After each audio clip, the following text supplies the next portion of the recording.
하나님 말씀 누가복음 계속해서 21장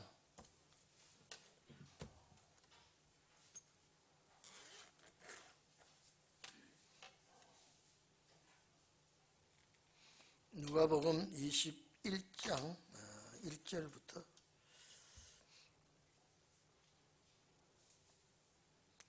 9절까지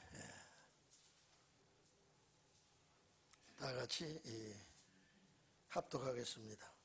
누가복음 21장 1절에서 9절까지 시작. 예수께서 눈을 들어 부자들이 연복궤에 헌금 넣는 것을 보시고 또 어떤 가난한 과부의 2렙돈 넣는 것을 보시고 가라사대 내가 참으로 너희에게 말하노니 이 가난한 과부가 모든 사람보다 많이 넣었도다. 저들은 그 풍부한 중에 헌금을 넣었거니와 이 과부는 구처한 중에서 자기의 있는 바 생활비 전부를 넣었느니라 하시니라. 어떤 사람들이 성전을 가리켜 그 미석과 흙물로 꾸민 것을 말하며 예수께서 가라사대 너희 보는 것들이 나의 이름은 그 하나도 돌 위에 남지 않고 다 무너뜨리우리라. 저희가 물어가는데 선생님이여 그러면 어느 때에 이런 일이 있겠사오며 이런 일이 이루려 할 때에 무슨 징조가 있사오리까? 가라사대 미혹을 받지 않도록 주의하라. 많은 사람이 내 이름으로 와서 이르되 내가 그러라 하며 때가 가까이 왔다 하겠으나 저희를 쫓지 말라. 난리와 난리의 소문을 들을 때에 두려워 말라. 이 일이 먼저 있어야 하되 끝은 곧 되지 아니하니라. 아멘. 우리 오늘 이 본문 말씀은 1절에서 4절은 가난한 과부가 하나님 앞에 헌금 드린 것 예수님께서 보시고 말씀하시고 5절부터는 마지막 날 주님 오실 때에 세상이 되어질 징조를 말씀해 주었습니다. 예수님은 항상 약자 편입니다. 가난한 자 편이고 또 그늘에 가려 고통을 하고 세상에 소외된 자들 항상 예수님은 그들을 따뜻하게 보듬어 주고 항상 좋은 말씀, 은혜로운 말씀, 복된 말씀을 전해주고 천국에 관한 말씀을 전해주었습니다. 예수님은 항상 성전을 출입하면서 제사장들의 하는 행동, 그 백성들의 하는 행동 유심히 살펴보고 이제 계시던 중에 어느 날 헌금 넣는 과정을 보았습니다.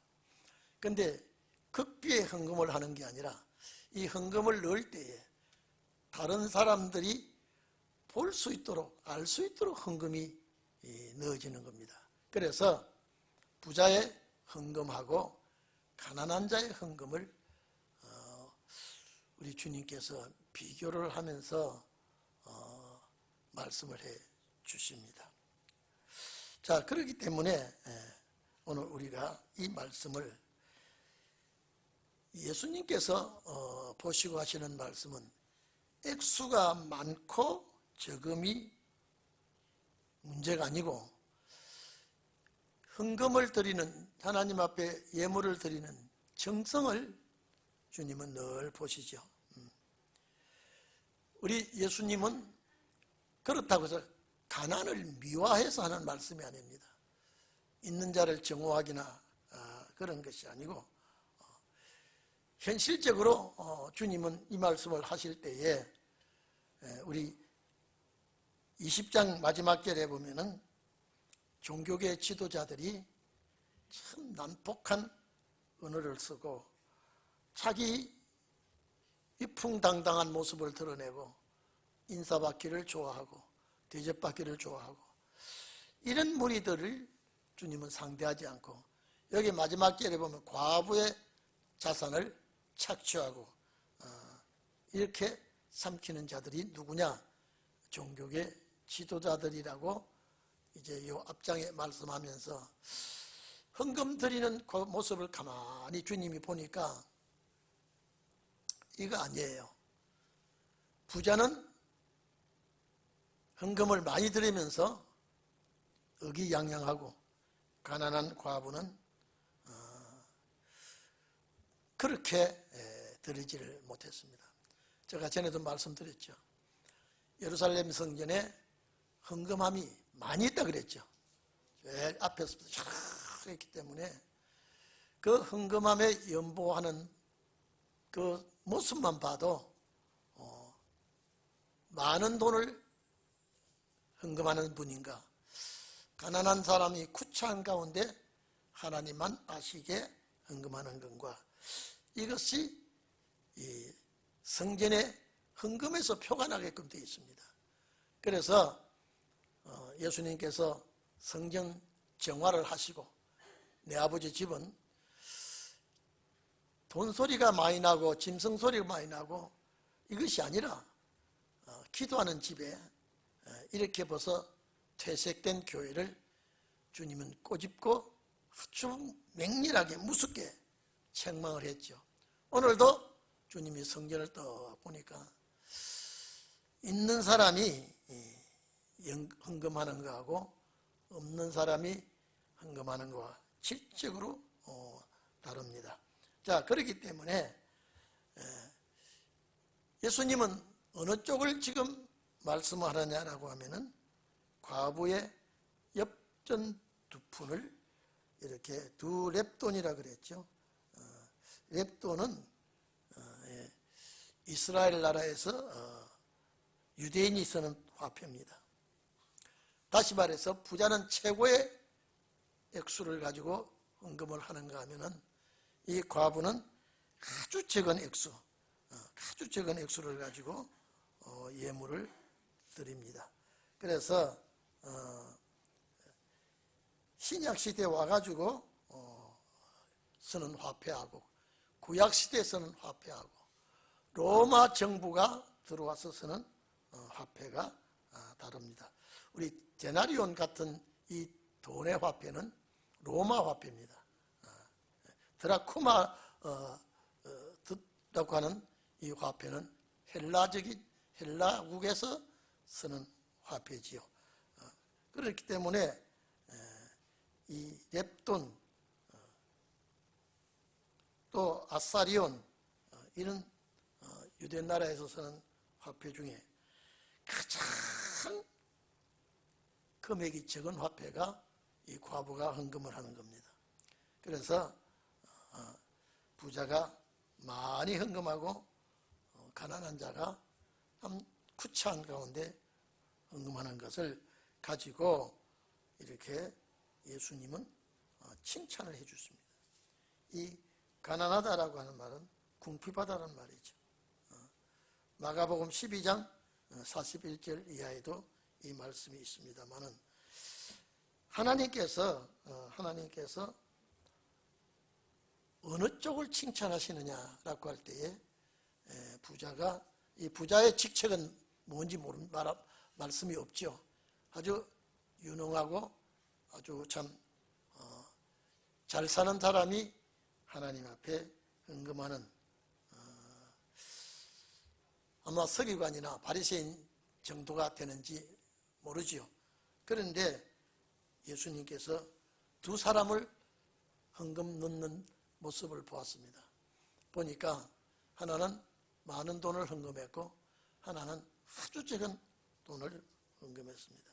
그런데 제사장들은 이 과부의 헌금을 치지도 않았습니다.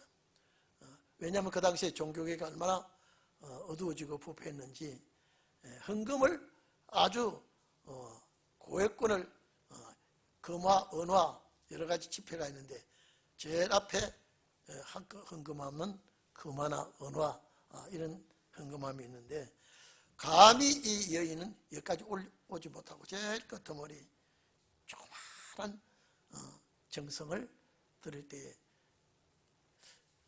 예수님은 그 여인에게 시선이 집중이 되어 있습니다.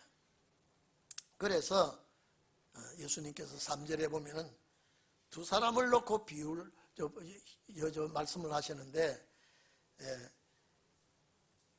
제자들 앞에서 이 가난한 과부가 모든 사람보다 헌금을 많이 했다라고 했습니다. 왜냐? 이 부자는 집중적인 하나님과의 관계에 헌금이 아니고, 이 가난한 과부는 전적으로 하나님께 정성을 들여서 이렇게 예물을 드렸습니다. 그래서 부자가 많은 헌금을 드린 것보다 이 과부가 드리는 예물을 주님은 보시고 칭찬을 했습니다. 그렇기 때문에 오늘 여기 보니까 지금 오늘 이 21장은요, 곧 이제 며칠 남겨뒀단 말은 무슨 말인가 하니까 십자가입니다. 죽음을 며칠 앞두고 오늘 이 사건이 성전에서 벌어지고 있는 겁니다. 모든 이제 주님은 공생의 복음 역사 모든 걸 다 거의 정리하고 이제는 십자가 돌아가실 준비를 하는 그 기간에 이런 일이 벌어졌습니다. 그래서 예수님께서 하시는 말씀이 저 사람들은 풍부한 중에 헌금을 했다. 아주 윤택하게 살면서 근심 걱정 없이 살면서 헌금한 사람이고, 이 과부는 생활이 구차한 사람입니다. 여러분요, 참 어렵게 살 때는요, 하루 살아가기가 어려울 때 참 기가 찰 때가 있지 않겠습니까? 그런데 오늘 여기 보니까 너무나 구차한 이 여인이 알아주든 인정을 하든 자기가 헌금을 넣었는데 예수님이 그걸 보았어요. 제가 말씀드렸죠. 헌금을 할 때에 다 보이도록 헌금에 하도록 되어 있습니다. 그러니까 내만 알고 넣는 게 아니라 제사장도 보고 다 보는 데서 얼마 헌금하는 걸 알게 되어 있습니다. 그게 만약에 몰래였다면 예수님 어떻게 봤겠습니까? 있는 걸 다 보이게끔 되어 있습니다. 다 보이게끔. 그러니까 누가 나를 어떻게 평가하든 누가 나를 어떻게 말하든 간에 자기는 자기 정성대로 헌금을 했는데, 그래서 딱 예수님이 이제 부자와 이 여인을 놓고 말씀하실 때에 참 헌금을 많이 한 여인이다. 제자들 이해가 안 되죠. 다 보니까 여기에요. 엽전 두 푼이라고 하는 것은요, 두 엽돈이라고 하는 것은요, 쉽게 말하면 요사이 군것질하는 게 돈이 많이 들어가요. 그 당시에 아주 군것질하기도 약한 적은 돈을 여인이 이었다고 하면은, 자, 이 여인은 내가 하나님 앞에 감사를 해야 되는데, 여러분, 우리가 무슨 일이든지 감사할 때는 마음에서 우러나야 됩니다. 저 사람이 헌금하니까 나도 해야 된다. 저 사람이 저렇게 헌금하니까 나도 해야 된다. 제가 대구에 집회 갔을 때요, 이래 헌금 문제가요, 며느리가 그 당시에 100만 원 했어요. 헌금을요. 그렇게 시아버지가 장로예요. 시아버지가 장로인데 며느리보다 적게 해야 되겠느냐. 그래서 더블로 했어요. 그러고 나서 이 싱어방직의 건방진 며느리가 헌금을 시아버지보다 많이 하다니. 근데 그 여인, 그래서 제가 묵고 있던 숙소에 그 집사님이 그 얘기를 해요. 이 며느리는 정말로 내가 살아온 것이 감사하고 또 가정이 원만하게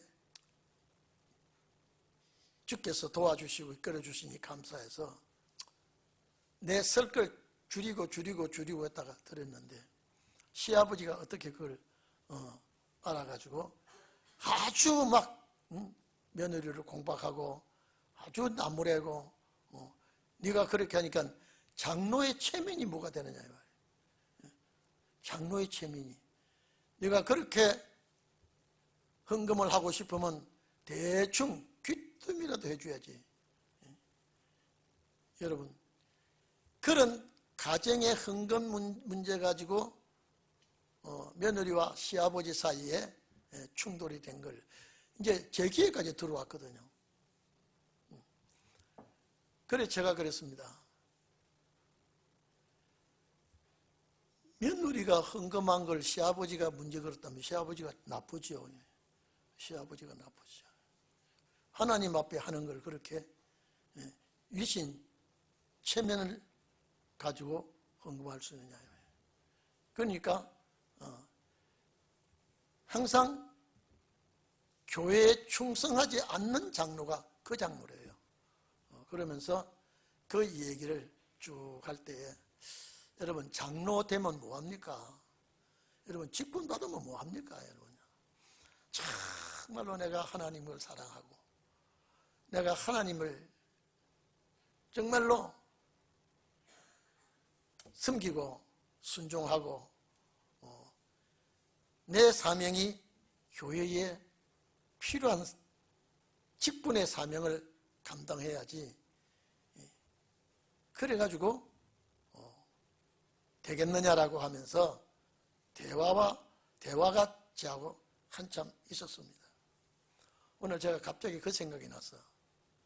시아버지는 많이 헌금한 자고 따지고 보면요, 며느리는 적 헌금한 자. 이건 비교가 안 돼요. 오늘 이 과부는 군것질 값도 안 되는 돈이에요. 따지고 보면요. 얼마나 가난했기에 하나님 앞에 드리기는 해야 되겠고 무슨 일이 있어서 드려야 됐는지는 모르겠습니다. 드려야 되는 헌금을 내가 꼭 해야 되겠다는 그런 마음을 가지고 하나님에 드렸습니다. 아무도 그 가타부타 그 여인이 헌금한 것에 대해서 말을 하지 않았습니다. 그런데 예수님이 그걸 딱 보고 이 여인을 칭찬하고 있죠. 왜? 그 여인의 마음을 꿰뚫고 봤으니까. 정성 들여 드린 예물이니까. 그래서 부자가 이렇게 드린 예물보다도 이 여인이 구차한 가운데, 여기 구차하다라고 하는 결핍한 가운데, 너무 가난한 가운데 자기 있는 바 생활비 전부라 그랬죠. 여기는. 이 여인이 생활비 전부라면 살림하는 전부인데 하나님 앞에 드렸습니다. 자, 그러면 여러분 봐보십시오. 가진 거 싹 다 드려버렸습니다. 부자가 볼 때는 끈값도 안 돼요. 별거 아니에요. 근데 이 여인에게는 정말로 하나님 앞에 내가 드리고 싶은 마음이 생겼어요. 내가 하나님 앞에 감사하고 내가 하나님을 섬겨야 되겠다 싶어서 드렸는데,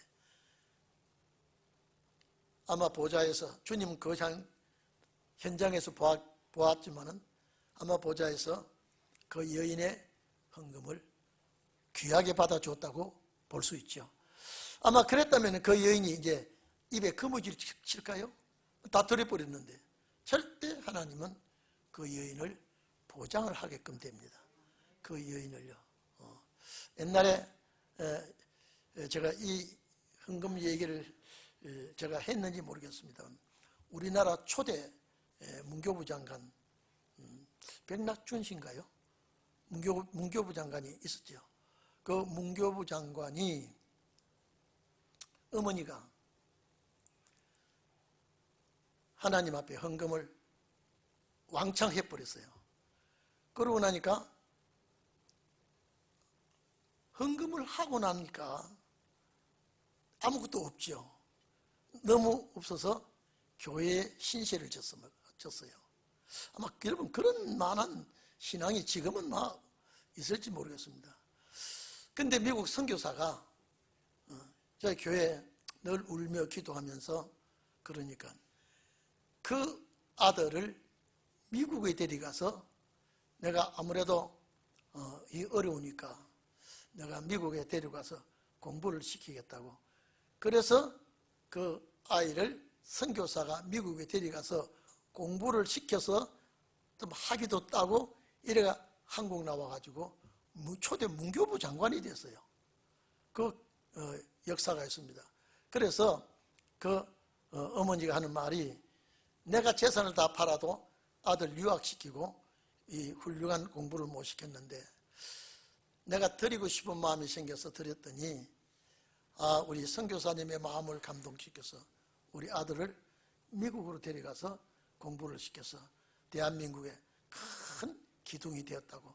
이런 얘기를 여러분 아마 제가 한 번 한 것 같죠. 제가 한 번 한 것 같습니다. 그걸 보면은요, 하나님 앞에 감사한다고 하는 것은요, 내가 감사하고 싶은 마음이 딱 생길 때 그거는 본 마음이 아니고 내 마음을 주관하는 성령의 역사입니다. 근데 이 여인이 먹을 것, 입을 것 생각 안 했겠습니까? 참 식구가 있는지 없는지는 모르지만은 이 여인이 이렇게 들었을 때에 구차한 가운데 주님이 그 여인이 헌금하는 과정을 다 봤어요. 그리고 주님은 우리 일반 사람과는 다르지 않습니까? 그 마음 심령을 깨뚫고 다 봤어요. 그러니까 헌금하는 것, 다 성전에 오는 모습, 또 예물 하나님 앞에 드리는 모습, 주님 앞에 낱낱이 발견이 되었습니다. 그래서 주님이 그 여인을 극진하게 칭찬을 했죠. 오늘 여러분들도 어떻게 우리가 살든지 주님 앞에 찾긴 바가 되기를 바랍니다. 주님 앞에 발견이 돼야 돼. 내가 주님 앞에 발견이 돼야 돼. 오늘 이 과부가 주님 앞에 발견된 여인이에요. 아마 분명히 이 여인의 보장은 주님이 책임져 주실 줄로 믿습니다. 그냥 굶어 죽지야 않겠지만은 하나님이 책임질 만한 일을 했으니까. 그래서 우리가 이 과부처럼 정말로 하나님 앞에 정성을 드리는 그런 예물을 꼭 드리기를 바랍니다. 정성을 드릴 수 있도록 내가 아까도 말씀드렸죠. 액수가 많고 적음에 주님은 보시지 않고 그 정성을 보시고 이렇게 넣었다. 자, 이후에 이제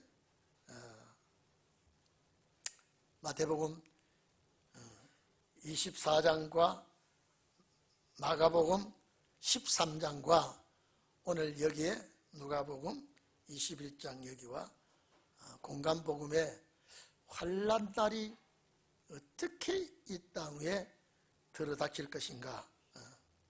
오늘 여러분 마태복음 24장 우리 아시죠? 제자들과 함께 감람산에 가시면서 여러분 우리 가보니까 감람산이요. 저는 옛날에 이 감람산이 상당히 높은 줄 알았어요. 그런데 아주 이건 뭐 산이라 할 것도 없이 여기 가보니까 산 같습니까? 지금은 뭐 집이 다 들어서서 산 같지도 않죠. 그 기드론 시내 건너가면 감람산이고 맞은편에는 예루살렘 성전이 있는데 가면서 주님이 툭 던진 말이 이 성전을 보고 있느냐, 성전이 무너질 것이다. 그 말 속에는 성전이 무너진다라고 하시는 주님의 그 말씀 속에는 내가 십자가에 못 박힌 이후에 이 백성들이 범죄한 것을 회개하지 않을 때에 교회는 무너질 것이다.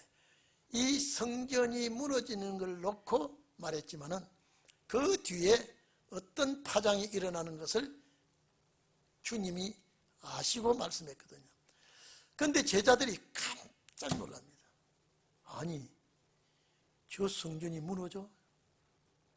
지진도 아니고.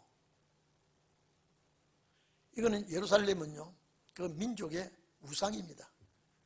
아주 이거는 이스라엘 민족에게 아주 선망의 대상이고 최고의 성전이기 때문에 이거는 무너진다는 말은 있을 수가 없어요. 옛날에 솔로몬 성전이 무너질 때에 전쟁이 나서 그랬죠. 바벨론 느부갓네살 왕이 쳐들어와가지고 예루살렘 불질러 버리고 성물 다 뺏어가고 많은 사람 죽이고 또 포로로 잡아가고 그 처참한 비극이 있었거든요. 그런데 예수님이 이 성전이 또 무너진다고? 제자들은 충격적이었습니다. 그래서 항상 제가 말씀드렸죠.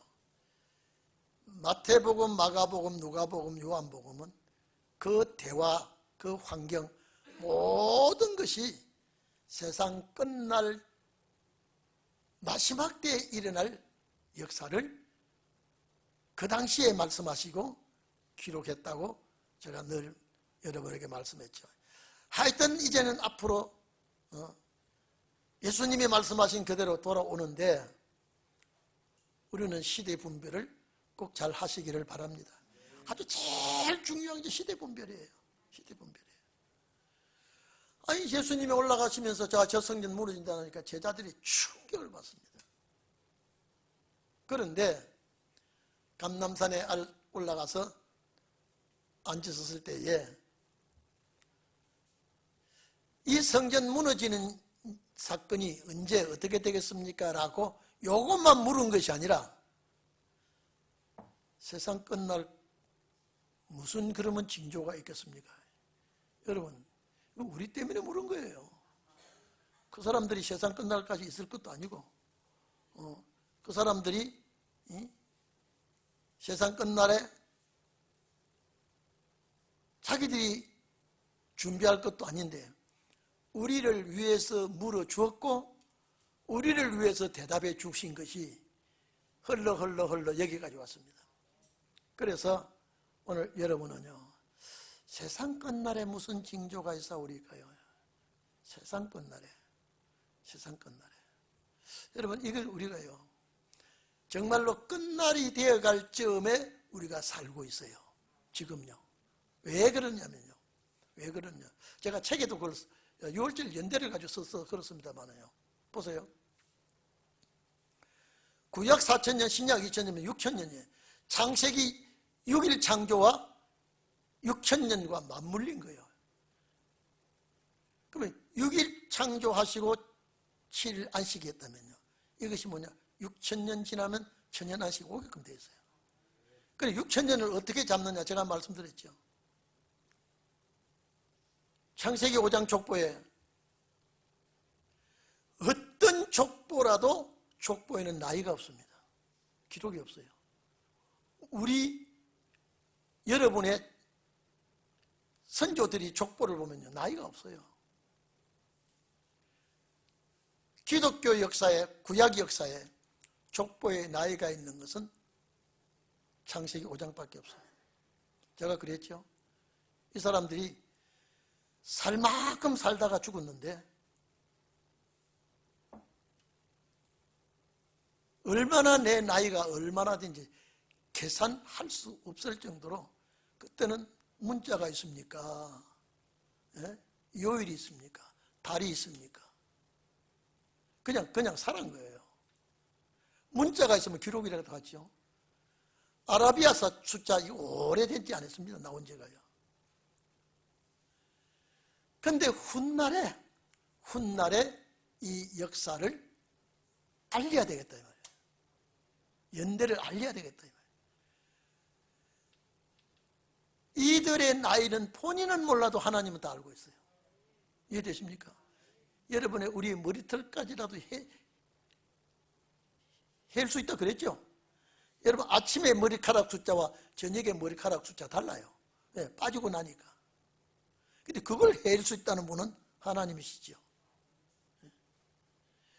그렇게 할 수 있는 하나님이 누구누구 자기가 창조한 그런 자식들이 나이를 모르실까요? 그래서 모세를 통하여, 모세를 통하여, 여러분 참 제가 감사한 건요, 모세를 통하여 출애굽 역사를 기록하면은 바로왕을 굴복시키고 유월절 제사를 드리고 그것만 창세기에 기록하면 돼요. 그게 출애굽 사건이에요. 그게요. 근데 모세를 통해 딱 기록할 때 천지 창조부터 선민을 택하는 아브라함까지 그 자손이 애굽에 가서 또 400년 동안 종로로 사다가, 여러분 문서도 없고 계약서도 없어요. 400년 만에 해방된다고 하는 거. 하나님과 아브라함에게 약속한 그 언약이 아브라함도 죽어버렸어요. 문서도 없어요. 그런데 400년이 흘렀어요. 이제 문서가 있거나 말기나, 이 백성들이 연대를 알기나 말기나 때가 되니 하나님이 이스라엘 백성이 그렇게 고통 중에, 애굽에서 고통 중에 정말로 몸부림치고 울부짖는데 그 틈에 모세를 출생시켜서, 여러분 80년 동안 모세 훈련시키는 그 어간에 이스라엘 백성들이 당하는 고통은요, 이루 말할 수가 없습니다. 그렇죠?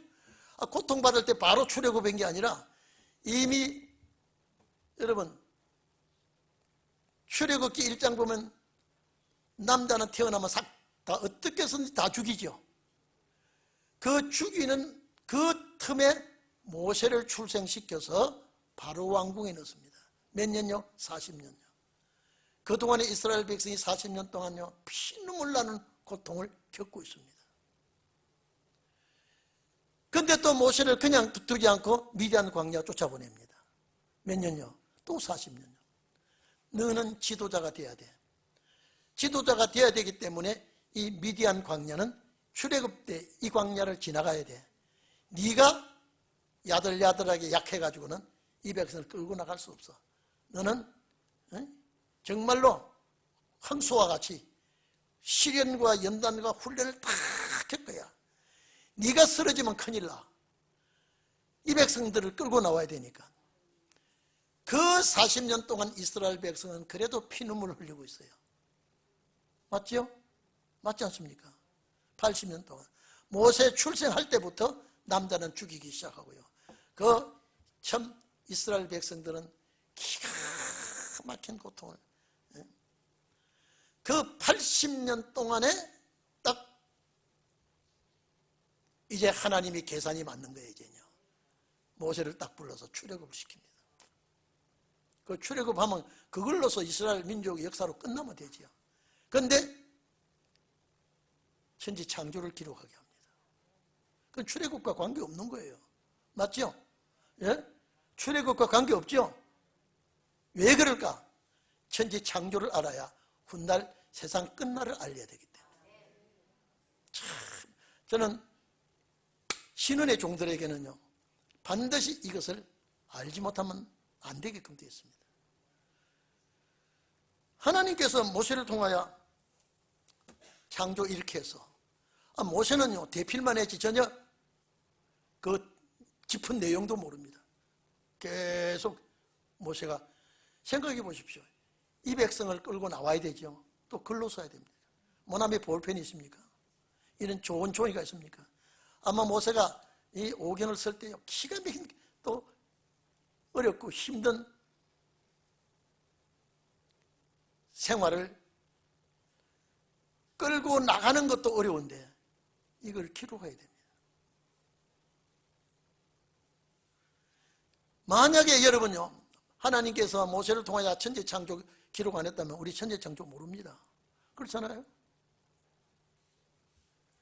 그리고 5장에 와서는요 아담 때부터 딱 나이를 기록합니다. 죽은 사람은 지 나이를 알든 몰랐든 하나님은 차곡차곡 그 대표적인 사람의 나이를 기록합니다. 그 연대를 계산하니까 아담 때부터 구약 4000년이 어간이 짚어진다 이 말이에요. 그러니까 6000년은 인간의 연대지만은 아담 출생 이전은요 몇십억만 년이 지나갔는지 이거는 인간은 모릅니다. 인간은 그 연대를 몰라요. 그 6일 창조가 만 년이 지나갔는지 100만 년이 지나가니 보죠. 6일 창조가 모세가 아담이 딱 흙을 빚어서 아담을 만들고 난 그때부터 세상은 6000년이 지나간 거예요. 그리고 지금 와보니까 아이고 여러분 다니엘이 바빌론에서 고향 하늘을 바라보면서 여러분요 이 선구자들은 달라요. 여호수아 갈렙이 40년 동안은 광야에 쳇바퀴 돌리면서 돌리할 때 여호수아 갈렙은 해가 바뀔 때마다 얼마 남은 거 측정할 거예요. 그렇겠죠? 왜? 이제 가나안 가려면 죽으나 사나 몇 년 기다려야 돼요? 40년 기다려야 돼요. 그러면 죽는 사람 죽더라도 여호수아 갈렙은 살아남으니까 계산을 해볼 거 아니겠습니까? 모세가 족보를 쓸 때에 낳고 죽고 몇 살에 낳고 몇 살에 죽고 쫙 해놨습니다. 저는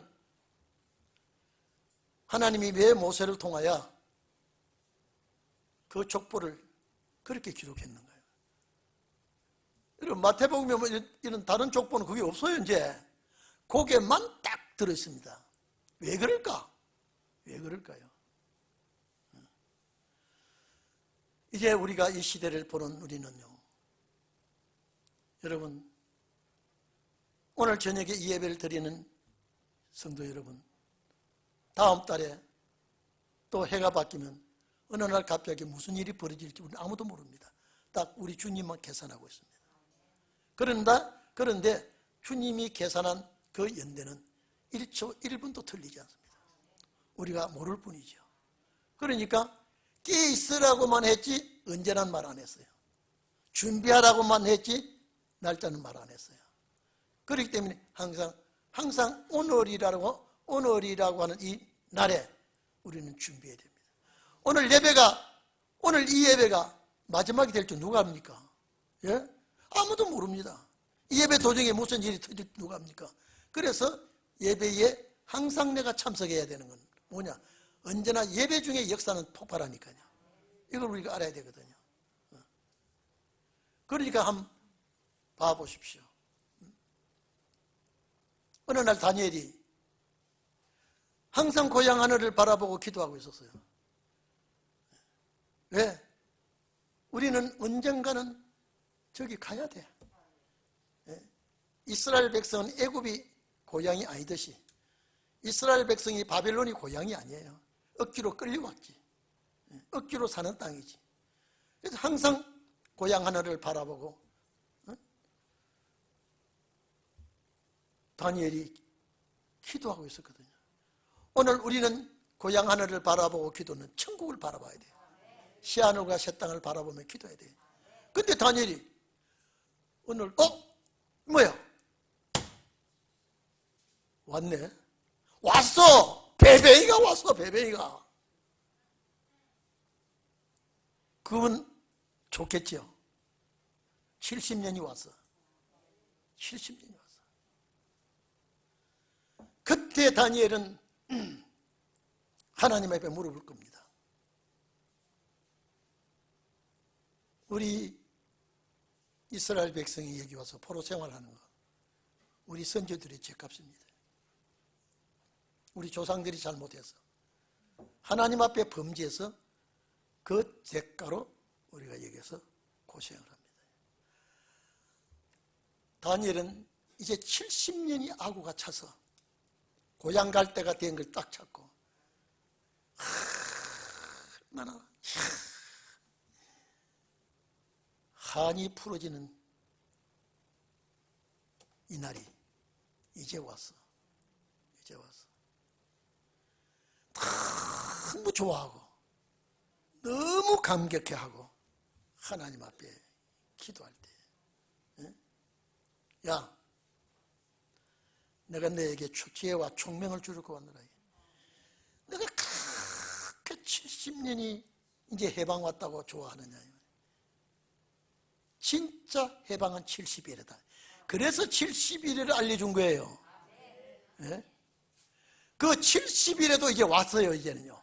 예? 이래 봐도 저래 봐도. 그래 여러분요, 여간 속상한 게 있어도 여간 내가 안 좋은 게 있어도 참고 이해하고 해야 돼요. 특히 우리 성도들은요, 정말로 언어 폭력하면 안 돼요. 말에 상처를 주면 안 돼요. 마귀가 그걸 얼마나 좋아하는지 압니까? 가장 여러분, 이제 우리는 그 나라 함께 가야 돼요. 함께 가야 되는데, 왜냐하면 은혜 시대 같으면 너 죽으나 나 죽으나 막 죽으면 끝나고 이게 아니에요. 우리는 신혼의 역사는 단체 구원이라 그랬죠. 단체 역사입니다. 그렇기 때문에 상대방을 싫어하든지 상대방을 뭐라 하든지 이 나쁜 소리 하는 것은 전부 사탄의 역사입니다. 하여간 사탄은요, 여러분요, 이방인에게 마귀가 장난하지 않습니다. 믿는 사람에게 장난해요. 그게 이제는 믿는 사람에게요, 그렇게 사탄이 신경 안 써요. 왜? 저거는 이제 십자가로 구원받을 거니까 신경 그렇게 안 써요. 어디다가 집중하느냐? 신혼의 종들이에요. 저게 큰 구원받는, 그래서 히브리서 2장 보면 흘러 떠내려가는 구원이 있지 않습니까? 큰 구원은요, 내가 놓칠 수가 있는 구원이 그 구원이에요. 마귀가 그걸 압니다. 그래서 될 수만 있으면요, 서로가 시험 들게 하고 서로가 상처받게 하고 서로가 괴로워하게 하고, 마귀가 얼마나 좋아하는지 아십니까? 왜? 이 축복을 빼앗기 위해서. 이 축복을 빼앗기 위해서. 그래서 오늘 세상 끝날에, 아니 베드로, 요한, 야고보가 감담산에서 자기들 시대에 세상 끝이 올 줄 알았는지 세상 끝날에 무슨 징조가 있겠습니까? 이걸 물었다 이 말이에요. 그러니까 누가도 기록하고 마가도 기록하고 마태도 다 기록했어요. 마치 자기들이 세상 끝날에 있을 것 같이. 그러고 보니까 이들이 세상 끝날까지 있은 것이 아니라 이들이 이 세상을 떠나고 2000년이 지났다 이 말이에요. 왜? 아직도 6000년이 안 됐기 때문에. 그래서 여러분 6월절 연대를 딱 찾아보니까요, 참 제가 6월절 연대 좀 들어주세요. 제가 6월절 연대를 만든 게요, 출애굽기 12장 보니까 하나님께서 이제 오늘 출애굽합니다. 이제 출애굽할 때에 이제부터 아비몰이라고 출애굽하는 그때를 기점에서 달력이 또 하나 나왔다. 이것이 출애굽 원력 얘기예요. 그러면 여러분 보십시오. 이스라엘 백성이 애굽에 갔을 때는 애굽 원력을 써야 돼. 왜? 그래야 400년을 알죠. 그렇죠? 400년을 알고, 야곱이 자기 식솔들을 데리고 고센 땅에 와가지고 들어왔을 때 그 고센 땅 애굽의 그 달력은 이 사람들이 자연히 그 달력에 흡수돼야 되죠. 그 달력을 따라가야 됩니다. 그 달력을 보여야 400년 연대를 알 수 있습니다. 얼마나 고생했는지 여기 와서. 그런데 이제는 이 백성들에게 그 연대가 필요 없고 이제부터 1월달로 정하겠다. 이 하나님이 정해준 달력이에요. 그렇죠? 그리고 양잡아 제사 드릴 양피를 뿌릴 때 1월달로 정해라. 아비몰로 정해라. 그리고 그 달을 정하면서, 그래 그 달 정하면서부터 40년 광야가 그 달 달력을 이제는 이용해야 되죠. 맞죠? 그 달력을 이제 애굽 달력이 이제 필요 없는 거예요. 이제는요. 출애굽 때부터 새로운 달력이 또 나온 거예요. 그러면서 양 잡아 딱 제사 드리고 새 달력을 가지고 딱 나오니까, 예? 49일 지나니까, 그래서 절기를 하나를 거기서 주죠. 그래서 77절을 지키라 그랬거든요. 광야 40년 지나는 동안에 절기가 하나 딱 더 줬습니다. 그게 77절 절기예요. 자, 그러면 제가 유월절 연대를 주님이 십자가 돌아가실 때부터, 주님이 십자가 돌아가시고 오순절이 왔죠. 애굽 양피 뿌리고 77절이 왔죠. 똑같이 나간단 말이에요. 그런데 왜 지금 이렇게 멈춰 있느냐? 한 일이 때문에. 그래서 멀지 않았다는 거예요. 멀지 않았다는 거예요. 아무리 봐도 이거는 촉박해져 있습니다. 촉박해져 있습니다. 다니엘이 70일을 갑자기 깨닫고 하나님 앞에 기도하다가 71일을 깨닫듯이, 오늘 우리가 이제 은혜 시대 마지막을 구하는 때가 와가지고 이제는 신혼의 역사가 언제 어느 날 갑자기 예배 중에 이 역사는 분명히 일어나기 마련입니다. 그러니까 여러분들이 참석하시고, 세상 끝날에 무슨 징자고 해서 우리 때문에 제자들이 물어주었고, 우리 때문에 주님이 대답해 준 것이, 이제는 우리가 여기 와서 지금 이 말씀을 깨닫고 아멘하고 있습니다.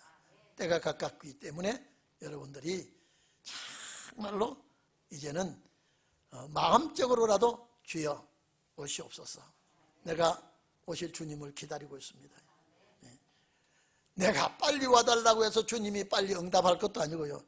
아이고 주님, 내가 준비가 못 돼서 좀 천천히, 그래도 주님은 그래 내가 천천히 올게, 아닙니다. 빨리 와달라고 해서 오는 것도 아니고, 좀 기다려달라고 해서 주님이 기다려 주시는 것도 아니고, 정한 때가 되면 1분 1초도 틀리지 않고 바로 역사 줍니다. 그게 우리는 신혼의 날을 바라보면서 준비하고 기다리는 것이죠. 오늘 저녁에도 여러분, 주의 말씀이 여러분 마음속에서 혈관을 타고 신경을 타고 도는 그런 성전이, 여러분의 영적 성전이 되기를 축원합니다. 기도하십시다. 다 같이 하나님 앞에 기도하겠습니다.